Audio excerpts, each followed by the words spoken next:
Bonjour à tous, on se retrouve aujourd'hui pour un nouveau direct dans un lieu très joli. Je vais essayer de vous le montrer rapidement. Vous voyez, on est dans un établissement de Saint-Germain-des-Prés qui n'a pas été choisi au hasard. C'est un resto, j'allais dire un concept. Non, c'est un restaurant relativement petit, très végétalisé, avec une cuisine saine, une cuisine healthy, ce qui est un peu le sujet que l'on va traiter aujourd'hui. En fait, reprenons un peu d'histoire. Pourquoi on parle beaucoup de healthy aujourd'hui dans la restauration? C'est parce que chez Gira, nous constatons un bouleversement important de notre manière de consommer hors domicile, je dis bien hors domicile, et vous allez comprendre dans quelques secondes pourquoi. Les consommateurs sont de plus en plus, comment je pourrais dire, sensibles et tournés vers une alimentation saine, une alimentation qui a du sens. Les gens aujourd'hui veulent savoir pourquoi ils mangent ce plat, pourquoi ils vont dans ce restaurant. Il faut qu'il y ait une raison, il faut qu'il y ait du sens. Et le troisième élément, c'est que nous sommes en train de vivre le grand retour du goût. Le grand retour du goût, ça veut dire que les consommateurs veulent retrouver du goût dans l'assiette. Quand je dis dans l'assiette, c'est dans le sandwich, dans la salade. Et en fait, ce qui se passe, c'est que cette alimentation saine, qui doit avoir du sens et qui doit avoir du goût, elle nous pose un sacré problème de paradoxe des Français. Je m'explique.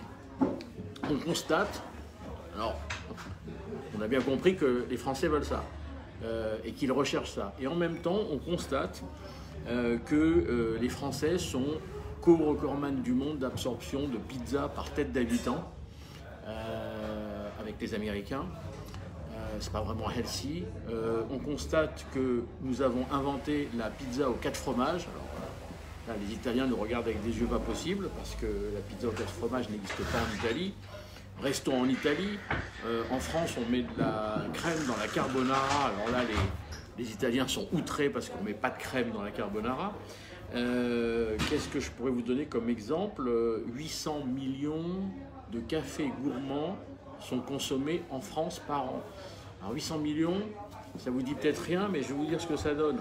Il se prend très exactement 10,7 milliards de repas à l'extérieur de notre domicile. La restauration avec service à table, là où il y a des cafés gourmands bien entendu, puisqu'il n'y en a pas dans la restauration rapide, c'est 2,3 milliards de repas. 2,3 milliards de repas, 800 millions de cafés gourmands, ça veut dire qu'un repas sur 3 se termine par un café gourmand. C'est complètement dingue, nous avons envie de terminer par du sucré en France.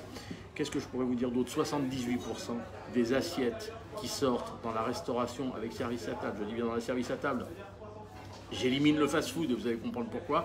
78% des assiettes qui sortent dans le service à table sortent avec des frites. C'était 60% il y a 15 ans. Le burger, ah bah oui, comment ne pas parler du burger? L'hystérie du burger en France. Le burger a été multiplié par 14 en volume ces 10 dernières années. Jamais un produit alimentaire n'a eu une telle croissance de volume.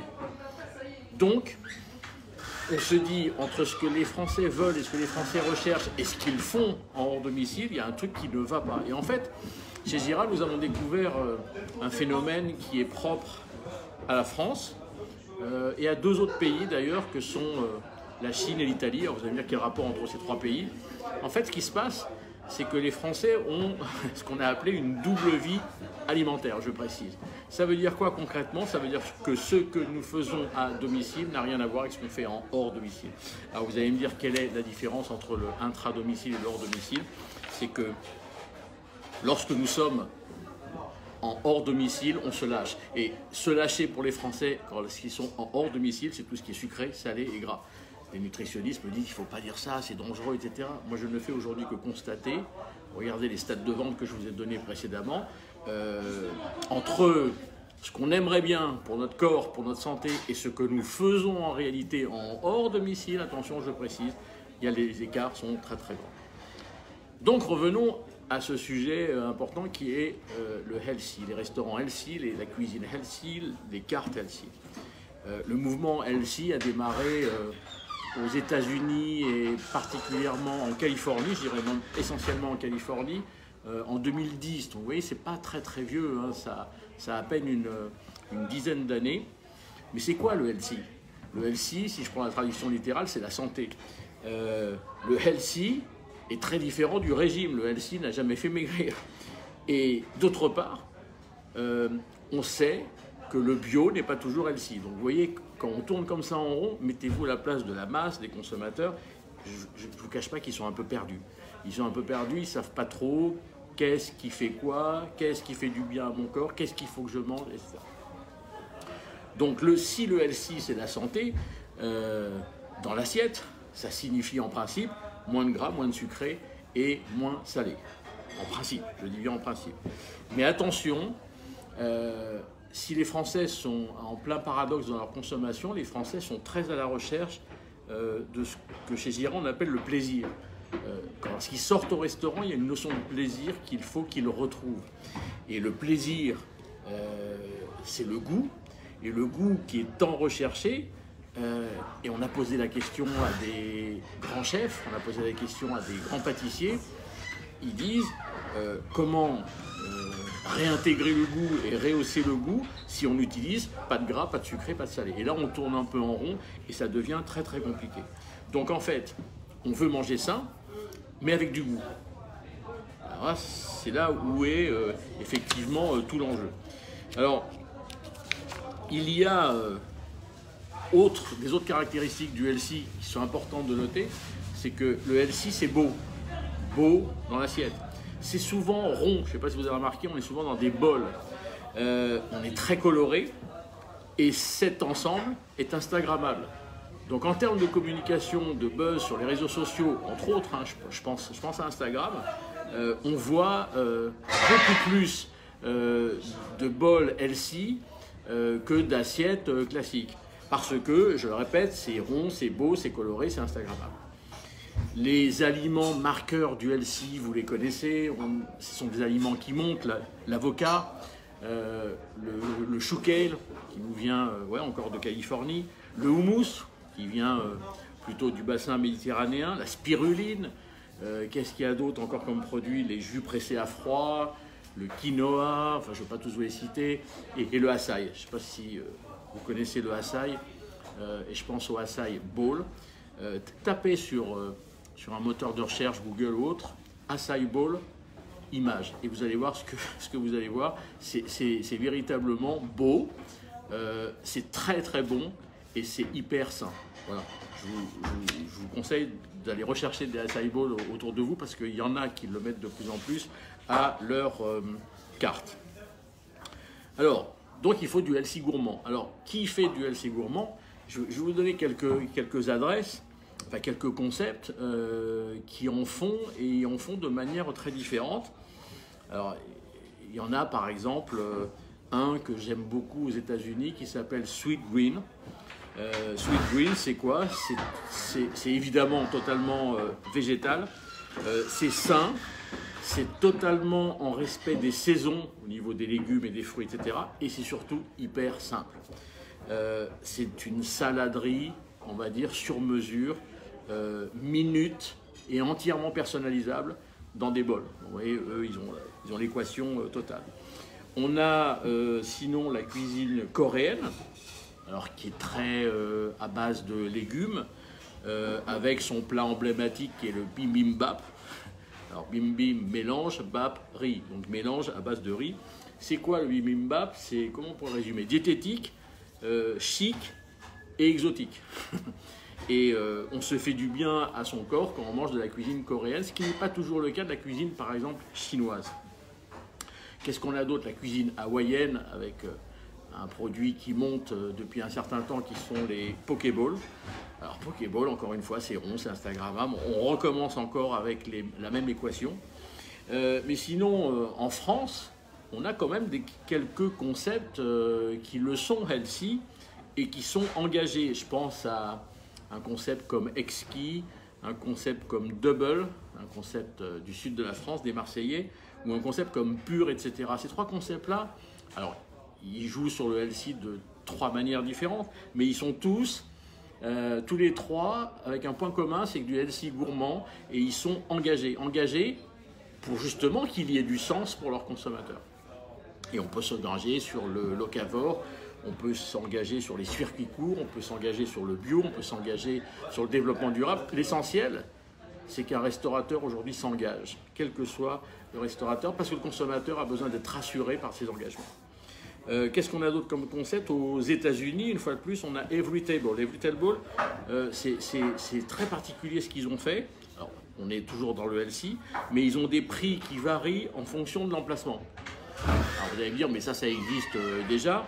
Oui, sauf que eux, ils sont moins chers dans les quartiers défavorisés et plus chers dans les quartiers aisés. Alors on peut se dire, oui, c'est logique. Mais pourquoi ils font ça? C'est parce qu'ils se sont aperçus que la courbe de surpoids et d'obésité était corrélée avec les revenus.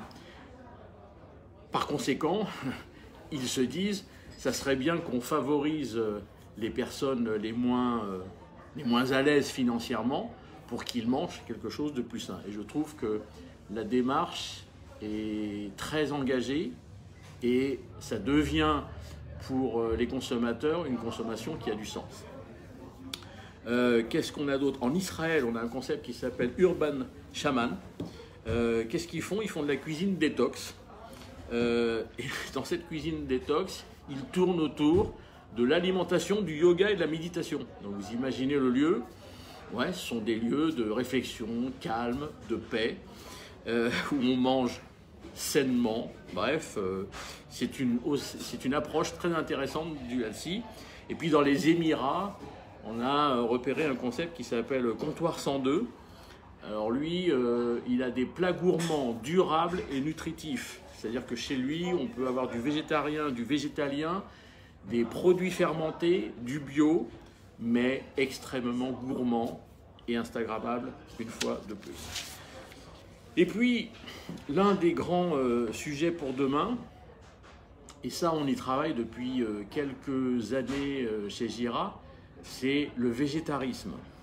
Alors, le végétarisme, je le mets un peu à part de toute la vague végane dont on parle.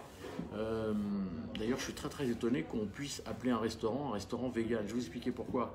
Parce que j'ai été il y a quelques semaines voir un restaurant vegan qui a ouvert. C'était à Bordeaux. Et je me suis permis de dire au couple qui était là, il y avait un super resto. J'ai dit, vous êtes un restaurant vegan? Ils me disent, oui, je t'assure, on est un restaurant vegan. Mais je lui dis alors, tu portes pas de cuir, tu portes pas de laine, tu portes pas de soie et tu te maquilles avec quoi le matin? Et la fille me regarde en me disant, je comprends pas ce que tu veux me dire.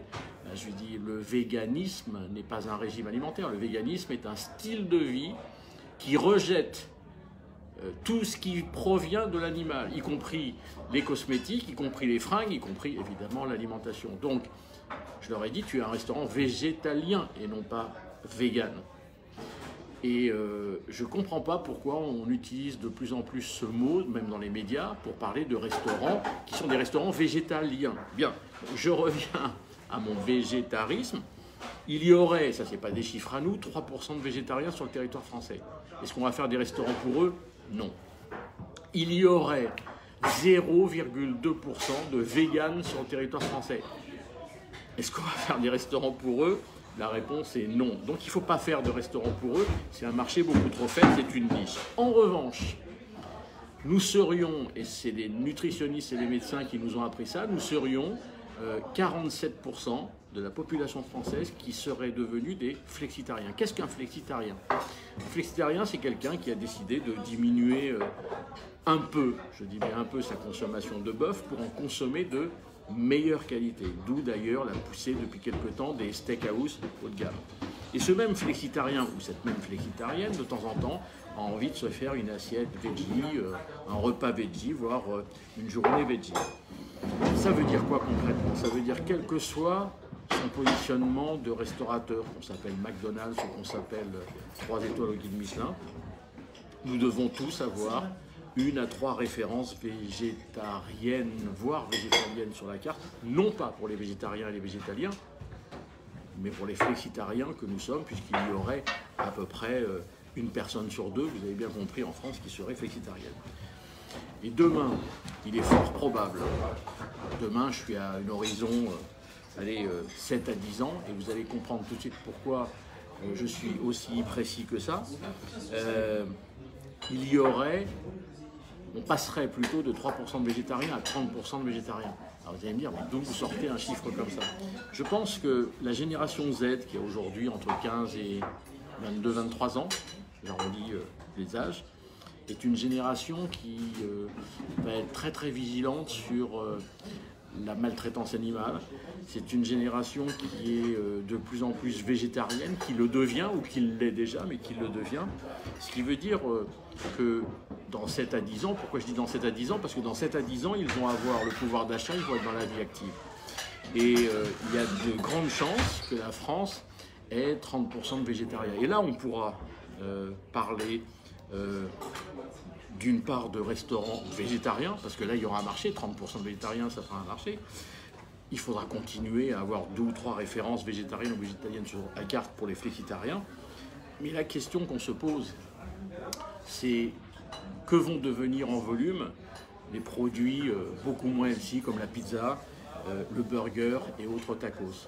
Je ne dis pas que ces produits vont souffrir, je pense que ces produits vont être de moins en moins recherchés par une population qui va de plus en plus faire attention à son corps, faire attention à sa santé, etc.